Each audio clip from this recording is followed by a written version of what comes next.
Ano to, tay? Ilang araw akong nag-sideline para lang mabili yan. Ba? Oh. Suot mo sa kasal niyo ni Rose, ha?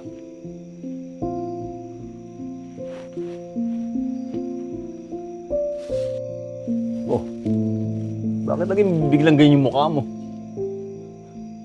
Para kang bibitayin, ha? Oh. Pipikutin. Ako ba, tay? Bukal sa loob kong pakasalan si Rose. Talaga ba? Tay, pasali naman sa usapan na yan, oh. Ano nga? Miral na naman talaga yung pagka-Mariotes mo, no? Anong Marites? Lalaking Marites. Hilig mo kasi sa chismis. Di ako mahilig sa chismis, ah. Doon tayo sa totoo. So ano, kuya? Tuloy ba yung kasal niyo ni Ate Rose? Ano ba yan?